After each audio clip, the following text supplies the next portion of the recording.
Assalamualaikum warahmatullahi wabarakatuh. Waalaikumsalam warahmatullahi wabarakatuh. Ya, kembali lagi bersama kami pengampu metodologi penelitian Iya. untuk akuntansi dan manajemen. Ya, betul. Nah, pada pertemuan ini kita akan melanjutkan bahasan sebelumnya, yaitu terkait dengan tinjauan literatur. Nah, masih panjang ya Pak? Ya, masih panjang Masih panjang ini, dong masih di bab panjang ini. sekali gitu. Nah, jadi pada hari ini kita akan melanjutkan nih, apa sih di bagian apa-apa aja sih dalam literatur itu. Nah, tinjauan literatur. Dalam literatur di bab 2 ya Pak. Iya. Kalau di skripsi ini di bab 2. Iya. Nah, di bab 2 itu ada apa-apa aja? Yang pertama, grand theory. Nah, kemudian ada keduanya itu ada penelitian terdahulu. Kemudian ketiga, kerangka pikir ataupun model penelitian. Iya. Yang keempat adalah hipotesis penelitian. Ya. Nah, selanjutnya akan dijelaskan secara detail. Iya, satu-satu ya. Yang Iya. pertama tentang grand theory dulu. Oke. Jadi grand theory atau teori dasar itu wajib ada dalam sebuah penelitian. Karena apa? Karena dalam sebuah penelitian itu kalau sudah ada grand theory itu berarti ada artikel atau teori terdahulu yang mendukung penelitian kita.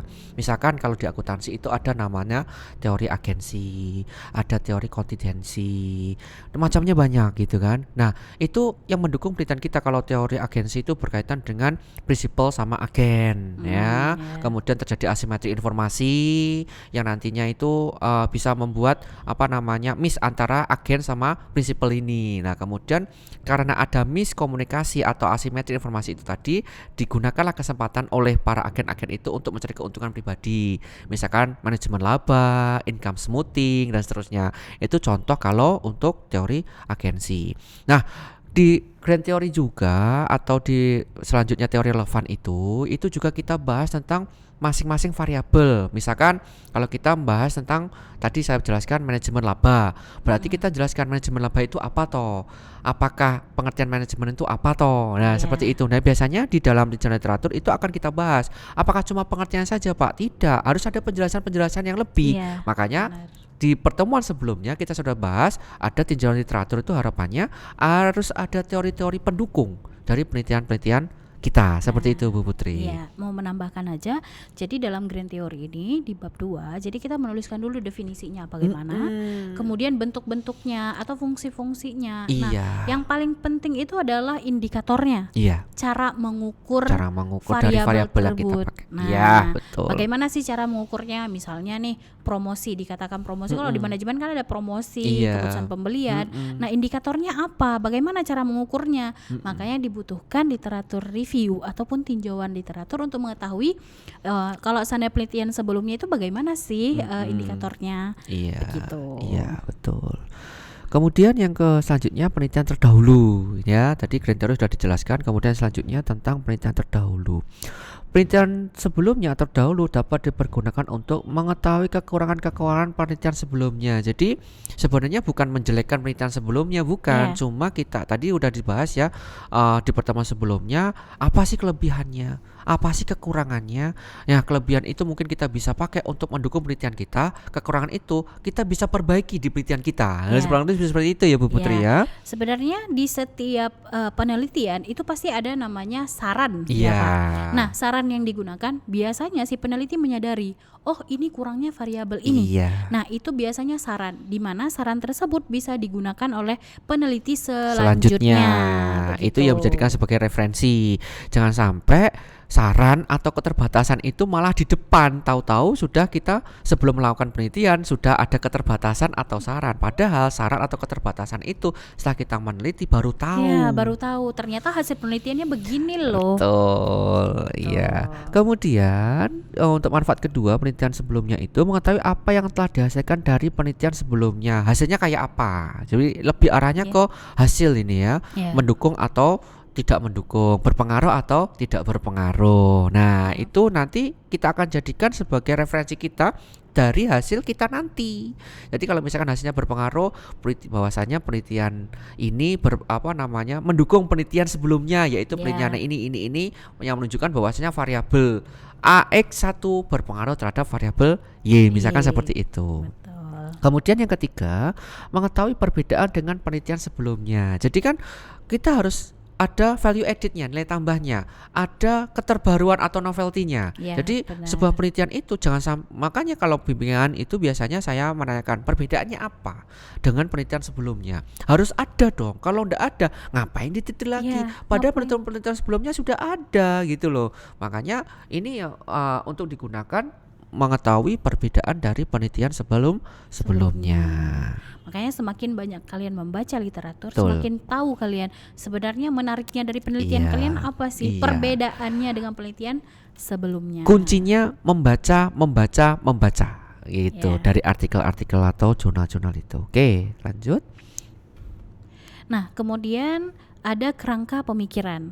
Nah, kerangka pemikiran merupakan miniatur keseluruhan dari proses penelitian. Nah, jadi kerangka pemikiran itu kan kayak model ya Pak, model penelitian. Bisa Betul. disebut juga dengan model penelitian. Model penelitian. Didefinisikan sebagai representasi dari suatu sistem yang dibuat untuk meneliti.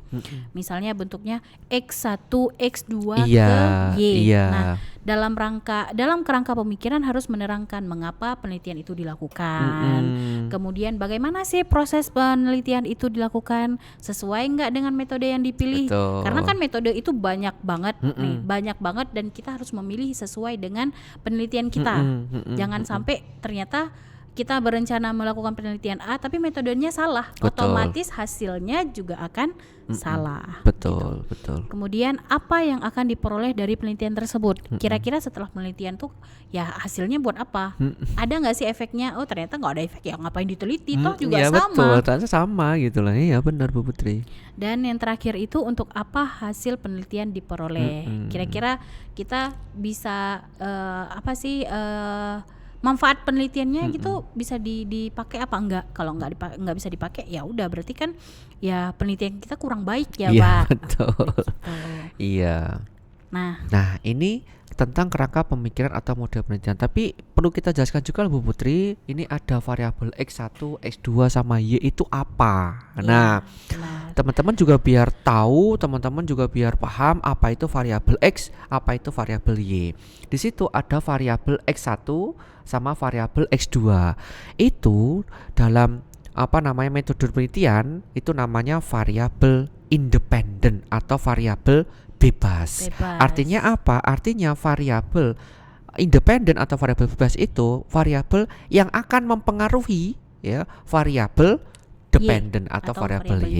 Ya seperti itu. Itu dikatakan sebagai variabel X1 sama X2. Ya, benar. Kemudian ada variabel Y.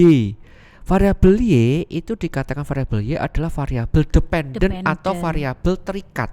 Artinya variabel yang dipengaruhi oleh variabel X1 sama X2 atau variabel independen. Nah, itu model regresi linear berganda itu seperti itu. Modelnya X1, X2 terhadap Y. Nah, seperti yang atas itu ya, itu regresi linear. Itu regresi linear berganda seperti itu. Tapi teman-teman juga harus ketahui juga ada variabel-variabel lain selain ada variabel independen dan variabel dependent. Apa saja itu? Ada variabel moderating dan ada variabel intervening atau memediasi. Oke. Jadi teman-teman yang perlu diingat di sini bahwa variabel bebas ataupun variabel independen itu disebut dengan variabel Y. Nah, pasti nanti ada teman-teman nanya, Bu, apa bedanya? Itu sama, cuma yang membedakannya sebutannya aja. Iya. Ada sebagian penelitian yang mengatakan bahwa variabel X itu adalah variabel bebas. Iya. Ada sebagian penelitian mengatakan bahwa variabel X itu variabel independen. Itu intinya sama, cuma penamaannya doang. Begitu juga dengan variabel Y. Variabel Y itu variabel yang dependen ataupun variabel terikat. Nah, itu dua-duanya betul, cuman terserah kalian mau milih. Ingat, penelitian itu konsisten. Kalau seandainya kalian tulis di awal variabel dependen, sampai akhir penelitian itu menyebutkan variabel dependen. Gitu. Iya, seperti itu ya. Ini contohnya ini misalkan variabel independen kalau kita ngomong pajak gitu ya, itu tentang kepatuhan wajib pajak. Ya. Itu apa saja yang mempengaruhi? Pertama, sanksi pajak. Yang kedua, sosialisasi pajak. Yang ketiga, tentang apa ya, peraturan. Yang keempat tentang pendidikannya. Nah, seperti itu. Yang satu X1, X2, X3, X4 itu dikatakan sebagai variabel independen. Kemudian kepatuhan wajib pajaknya apa? Yang Y tadi sebagai variabel dependen. Seperti itu. Itu kalau di akuntansi. Nah, kalau di manajemen itu kan kebiasaan rata-rata secara generalnya itu meneliti tentang keputusan pembelian. Tapi itu general banget ya teman-teman. Kalau seandainya mau neliti misalnya kenapa orang memutuskan untuk membeli, banyak dong. Yang pertama bisa jadi promosinya, harganya, Iya, kualitasnya, betul. kemudian juga brandnya itu melekat apa enggak. Kalau seandainya melekat, kenapa dia harus bertahan, kenapa dia memutuskan Iya. untuk beli dan lain sebagainya. Iya. Nah, itu banyak banget penelitian terkait dengan keputusan pembelian. Tapi di sini mention yang paling dini. Jadi banyak sebenarnya penelitian yang bisa kalian lakukan tanpa harus melakukan penelitian keputusan pembelian. Misalnya sekarang kan lagi marak-maraknya ini loh Pak, green marketing. Oh, green marketing. Nah, Ya. jadi kebanyakan contoh satu perusahaan yang menerapkan green marketing itu adalah Starbucks. Nah, bagi mereka yang membawa tumbler Iya, iya, itu ada potongan harganya Pak. Iya. Jadi mereka membudayakan untuk menggunakan tumbler biar plastik ataupun wadahnya itu nggak banyak jadi sampah. Gitu. Itu banyak kok penelitian tentang itu. Iya, sebenarnya kayak gitu banyak ya. Intinya teman-teman harus paham dulu apa yang dikatakan sebagai variabel independen. Artinya yang mempengaruhi itu apa saja toh. Tadi dari akuntansi kayak tadi, manajemen juga dijelaskan Bu Putri. Kemudian variabel dependen itu kayak apa toh. Nah, berarti kan yang dipengaruhi kan, berarti kan artinya variabel Y-nya atau variabel terikatnya. Kemudian kita juga akan jelaskan di sana nanti ada variabel moderating dan ada variabel intervening. Ini juga bagian penamaan dari variabel selain independen sama dependent. Nah, bagaimana modelnya? Kalau variabel moderating sebenarnya itu variabelnya lebih menguatkan hubungan antara variabel X independen terhadap variabel dependent. Menguatkan. Artinya apa? Artinya misalkan ada tidaknya variabel moderating itu justru menguatkan atau tidak. Nanti ngujinya variabel independen dulu diuji terhadap Y dulu, kemudian baru X1 dan X2 diuji dengan Y. Itu nanti kita bisa melihat bagaimana memperkuat atau memperlemah dengan adanya variabel moderating itu, seperti itu. Nah, di sini variabel moderating itu adalah variabel X2. Nah, dia melihat bagaimana X1 pengaruh X1 terhadap Y, apakah si X2 ini memperkuat atau memperlemah. Nah, begitu juga dengan variabel intervening. Jadi variabel intervening di dalam ini adalah variabel X3. Nah, variabel intervening ini misalnya kita contohkan aja, misalnya dalam satu pertemanan saya dengan Pak Nuko, kemudian timbul Bu Ratna misalnya. Nah, Bu Ratna ini dikatakan variabel mediasi ataupun intervening. Nah, dengan hadirnya Bu Ratna, apakah hubungan saya dengan Pak Nuko itu baik-baik aja? Kalau sananya baik-baik aja, artinya kan tidak memediasi secara full mediasi. Ya Pak. Nah, tapi kalau seandainya ternyata ada atau enggaknya Bu Ratna, ternyata hubungan kita baik-baik aja. Nah, gitu. Atau malah memperparah. Nah, itu disebut dengan variabel mediasi ataupun intervening. Gitu ya. Oke, itu. Terus kemudian setelah kita ada kerangka pemikiran atau model penelitian tadi, baru kita mengembangkan namanya hipotesis atau perumusan hipotesis. Apa itu hipotesis? Sebenarnya hipotesis itu adalah jawaban sementara yang hendak diuji kebenarannya. Jadi ini belum jawaban, cuma ini tanggapan kita, pernyataan kita sementara. Sebelum praduga tak bersalah. Sebelum kita menguji hasilnya itu. Tidak semua penelitian itu memerlukan hipotesis. Jadi tidak semuanya sebenarnya. Ada yang menggunakan hipotesis, ada yang tidak menggunakan hipotesis. Penelitian yang bersifat eksploratif dan deskriptif itu tidak memerlukan hipotesis. Jadi hanya menjelaskan saja sebenarnya ya kan. Kayak tinjauan literatur itu kan kita nggak perlu hipotesis, cuma kita ngomong panjang lebar ya kan. Udah itu aja, nggak perlu hipotesis. Tapi kalau penelitiannya itu lebih ke kuantitatif seperti ini ya, itu pastilah butuh namanya hipotesis untuk dugaan kita seperti apa dan kita akan uji. Oke. Terus Apa sebenarnya manfaat dari hipotesis? Nah, manfaat dari hipotesis ada beberapa. Yang pertama itu menjelaskan masalah penelitian. Jadi dari hipotesis kita udah tahu nih, kira-kira dia mau meneliti tentang apa. Kemudian dari hipotesis juga kita mengetahui secara jelas itu variabel-variabel yang akan diuji. Nah, biasanya pengaruh misalnya kesadaran pajak ya. Misalnya kepatuhan wajib pajak ya. Misalnya disiplin terhadap Ya, kepatuhan pajak. betul. Berarti kan di situ ketika kita membaca hipotesis, udah tahu nih variabelnya kepatuhan pajak sama kedisiplinan gitu. Ya, seperti itu. Kemudian yang ketiga, pedoman untuk memilih metode analisis data. Nah, dari hipotesis ini kira-kira kita akan menggunakan metode apa sih yang cocok? Ya, apakah menggunakan regresi linear berganda, apakah menggunakan analisis PET atau menggunakan SEM? Nah, ya, itu sekarang banyak sih. Anak itu alat statistik ya. Jadi sebenarnya itu pun juga akan kita pakai kalau kita sudah tahu hipotesisnya kayak apa. Kita tidak akan bisa memakai alat-alat itu tapi kalau tidak mengetahui. Ibaratnya gini, kita mau motong rumput, ya kan? Sebenarnya kita motong rumput menggunakan sabit, ya benar. cukup bisa. Tapi kadang kita itu apakah kita perlu menggunakan cangkul? Apakah kita perlu menggunakan alat-alat yang lainnya, gergaji mesin? Sebenarnya bisa, tapi efektif enggak? Efisien enggak? Ngabisin waktu enggak? Ngabisin waktu enggak? Nah, itu makanya kita bisa dengan adanya hipotesis kita bisa memilih metode analisis data yang efektif sama efisien. Nah, dan yang terakhir manfaat dari hipotesis itu adalah dasar untuk membuat kesimpulan. Nah, pernah nggak sih ngelihat teman-teman di akhir skripsi itu kesimpulannya itu ya berdasarkan hipotesis. Misalnya kalau saya di manajemen itu ternyata promosi itu berpengaruh signifikan terhadap keputusan pembelian. Nah, berarti kan itu juga merujuk ke hipotesis yang kita buat. Nah, makanya manfaat hipotesis itu adalah dasar untuk membuat kesimpulan dari hasil penelitian. Betul, seperti itu. Nah, ini contoh hipotesis, misalkan ada pengaruh pemberian insentif. Ini seharusnya di satu-satu ya Bu ya, ada pengaruh pemberian insentif terhadap semangat kerja karyawan. Ada pengaruh lingkungan kerja terhadap semangat kerja karyawan.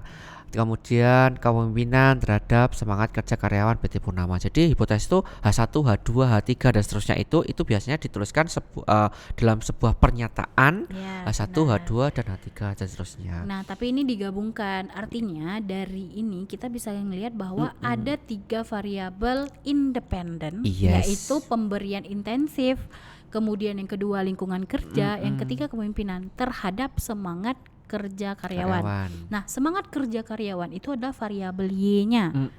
Nah, atau jadi kira-kira faktor apa sih yang menyebabkan seseorang itu semangat kerja? Ternyata salah satunya pemberian insentif, lingkungan kerja, dan kepemimpinannya. Iya, betul. Kemudian hipotesis itu juga dapat menunjukkan yang pertama masalah penelitian.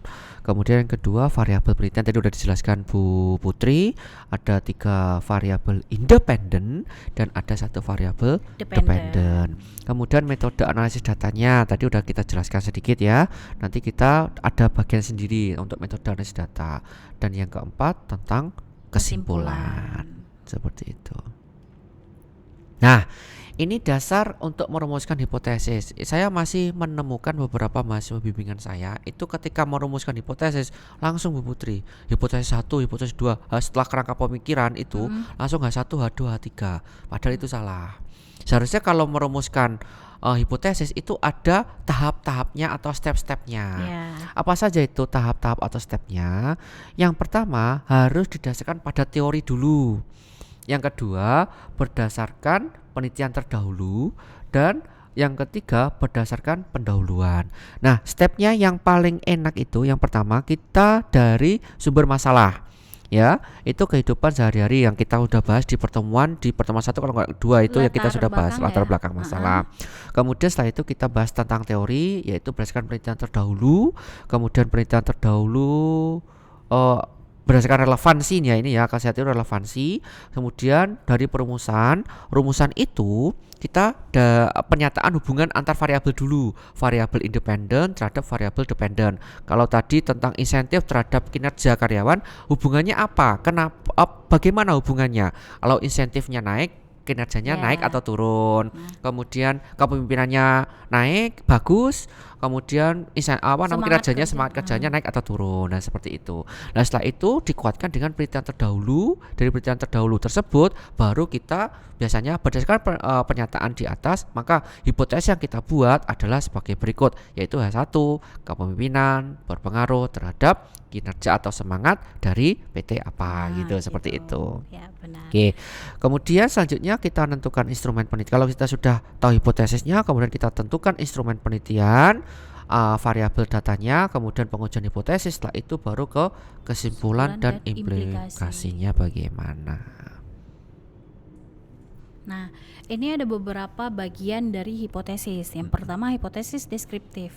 Nah, bagaimana sih hipotesis deskriptif? Nah, deskriptif di sini kan kita hanya menjelaskan dugaan kita. Misalnya bisa dicontohkan ini terkait dengan pelayanan rumah sakit A, ataupun rumah sakit Enggal Waras tidak memuaskan. Nah, bagaimana kita menjelaskan bahwa rumah sakit ini tidak memuaskan? Oh, bisa jadi dari cara melayaninya, jam masuk dokternya dan lain sebagainya.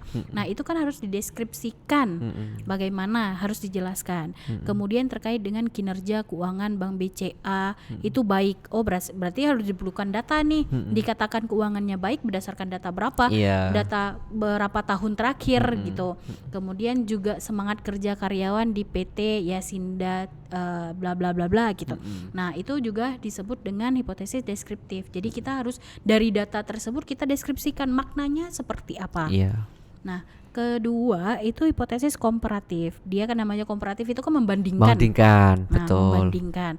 Nah, biasanya kita membandingkan. Yang pertama ini contohnya kita contohkan rumah sakit A ataupun Enggal Sempuh lebih memuaskan dibandingkan pelayanan rumah sakit Enggal Waras gitu. Berarti kan kita membandingkan. Nah, kalau seandainya di manajemen itu misalkan kita membandingkan satu produk nih, Pak, misalnya HP. HP merek A dengan HP merek B. Speknya gimana sih? Itu dimaksud dengan hipotesis komparatif ya. Oke. Kemudian yang ketiga itu hipotesis asosiatif. Nah, asosiatif itu hubungan ataupun korelasi ya, Pak? Iya, korelasi. Nah, itu kita ngelihat bagaimana sih pengaruhnya. Kalau seandainya kepuasan, di sini contohnya kepuasan pasien berpengaruh signifikan terhadap loyalitas pasien. Nah, itu kalau seandainya kita melakukan penelitian di masa pandemi ini, malah yang seharusnya jadi signifikan malah tidak jadi signifikan. Betul. Karena emang ada beberapa faktor yang mempengaruhi. Nah, itu harus dijelaskan. Kira-kira korelasinya bagaimana? Hubungannya bagaimana? Gitu. Kalau di akuntansi itu ada misalkan gini, kalau kita ngomong kualitas laporan keuangan, itu variabel dependennya. Variabel independennya itu kualitas SDM-nya. Korelasinya apa? Semakin tinggi pendidikan dari SDM-nya, otomatis dia akan memahami tentang kualitas laporan keuangan atau komponen laporan keuangan. Otomatis ketika kita membuat laporan keuangan lebih tinggi kualitas SDM-nya, akan baik juga kualitas laporan keuangannya. Maka dari itu, maka hipotesis yang dibangun, maka kualitas SDM berpengaruh terhadap kualitas laporan keuangan. Itu masuk ke hipotesis asosiasi. Gitu. Nah, jadi teman-teman kebanyakan di kampus kita ini juga menggunakan hipotesis asosiatif. Iya, kebanyakan itu mencari hubungan ya. Mencari hubungannya. Korelasinya bagaimana. Nah, kalian juga harus tahu dia signifikan, dia negatif atau positif. Nah, makanya seperti yang dijelaskan oleh Pak Nuko sebelumnya, itu bagaimana sih cara mengetahui positif atau negatifnya? Dilihat misalnya tadi misalnya nih semangat kerja berpengaruh terhadap beban pekerjaan berpengaruh terhadap kinerja. Semakin tinggi beban pekerjaan, semakin kinerjanya semakin rendah. Berarti dia kan negatif. Iya, negatif. Berlawanan arah. Iya. Berlawanan arah. Betul. Nah, dikatakan positif bagaimana? Misalnya, semakin disiplin orang, kalau sana di di akuntansi ya, Pak, semakin disiplin seseorang, semakin juga kesadaran untuk membayar pajaknya juga tinggi. Semakin tinggi, berarti kan dia searah. Korelasinya positif. Nah, positif. Makanya di situ bisa kita bikin hipotesisnya itu misalnya kesadaran pajak berpengaruh signifikan positif terhadap disiplin berpengaruh positif terhadap kesadaran pajak. Begitu. Ya. Dalam sebuah penelitian, hipotesis dapat dinyatakan dalam beberapa bentuk. Ya biasanya kita ketahui itu ada H1, H2, H3 dan seterusnya gitu kan. Tapi sebenarnya itu ada bentuknya. Yang pertama hipotesis nol. Dalam statistik ini biasanya Mbak Bu Putri ya, ini berkaitan dengan hipotesis itu ada hipotesis nol, ada hipotesis alternatif. Nah, biasanya disingkatnya jadi hipotesis H0 ya Pak? H0 biasanya. Apa itu H0? H0 itu merupakan hipotesis yang menyatakan hubungan atau pengaruh antar variabel sama dengan 0. Atau dengan kata lain tidak terdapat perbedaan hubungan antara pengaruh antar variabel, itu H0. Kemudian kalau H alternatif atau hipotesis alternatif itu merupakan hipotesis yang menyatakan adanya perbedaan hubungan antara pengaruh antara variabel tidak sama dengan 0. Atau dengan kata lain terdapat perbedaan atau hubungan atau pengaruh antar variabel yang merupakan kebalikan dari hipotesis alternatif. Maksudnya gini, kalau saya contohkan tadi, misalkan kalau di akuntansi Bu Putri itu misalkan sanksi pajak terhadap kepatuhan wajib pajak.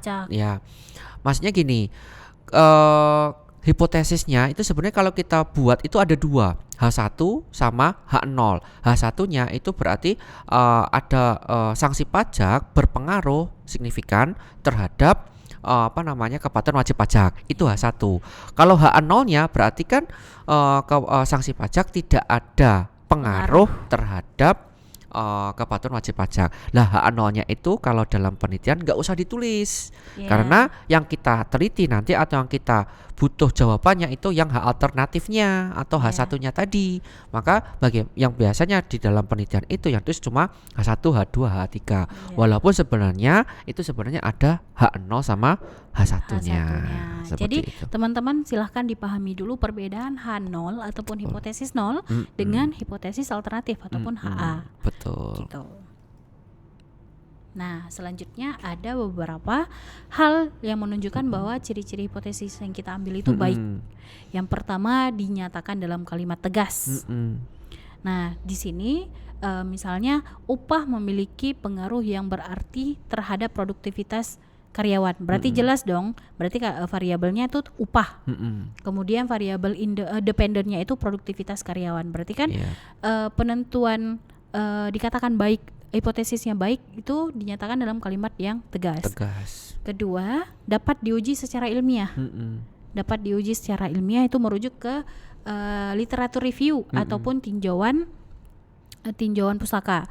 Nah, di sini contohnya upah memiliki pengaruh yang berarti terhadap produktivitas karyawan ataupun dapat diuji. Kemudian yang ketiga itu memiliki dasar dalam merumuskan hipotesisnya kuat. Misalnya di sini contohnya harga barang berpengaruh negatif terhadap permintaan.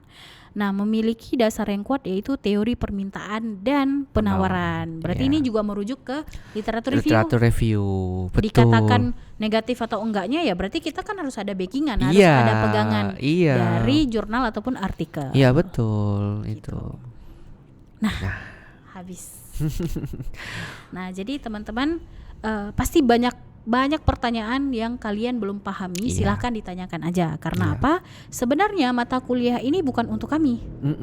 Betul. Nah, bukan untuk kami, karena untuk kalian juga. Karena mata kuliah ini berkelanjutan ke semester selanjutnya, yaitu tugas akhir kalian. Terserah mau ngambil artikel ataupun skripsi. Jadi pahami. Kalau seandainya nggak paham, ya tanyakan. Karena apa? Wajar, sangat wajar ketika kalian nggak paham. Karena emang untuk mata kuliah ini agak susah ya Pak, agak susah. Dan mau nggak mau kalian emang harus paham. Karena untuk semester depan kalian ngambil skripsi ataupun artikel. Jadi silahkan ditanyakan di LMS. Kalau seandainya mau ditanyakan juga nggak paham, ya silahkan ke kampus untuk menanyakan langsung juga nggak apa-apa. Kalau seandainya kita waktunya juga anteng ya Pak, nah kita akan menjawab kok kayak gitu. Jadi silahkan ditanyakan di LMS, nggak usah malu. Karena apa? Mungkin pertanyaan yang kalian lontarkan itu juga pertanyaan yang mungkin ada teman-teman yang lain juga. Jadi kayak ya takut nih kalau seandainya Iya. nanya kok kelihatan kayak orang bodoh kayak gitu. Padahal yang lain juga nggak paham Iya. gitu, Pak. Iya. Nah, jadi teman-teman silahkan untuk bertanya di LMS ya. Gak usah takut, kita welcome ya lewat LMS. Misalkan kalau misalkan belum paham silakan datang ke kampus. Misalkan kalau mau, kalau kita hadir di kampus silakan ditanyakan sampai sejelas-jelasnya. Insya Allah akan kita jawab semuanya. Ya, karena ingat kita nanti ada UAS kita itu ditiadakan tetapi digantikan dengan desain penelitian. Jadi betul. nanti di bagian pengenalan itu silahkan ditonton ulang, Iya. ditonton ulang. Karena apa? Nanti ada pertemuan ke-11 sampai 14 itu kita mereview desain Iya, penelitian desain kalian. penelitian. Kemudian nilai UASnya diambil dari kualitas desain penelitian kalian. Betul. Begitu. Iya. Jadi begitu saja untuk hari ini. Kami minta maaf kalau seandainya ada kesalahan. Saya dan Pak Nuku akhiri. Assalamualaikum warahmatullahi wabarakatuh. Waalaikumsalam warahmatullahi wabarakatuh.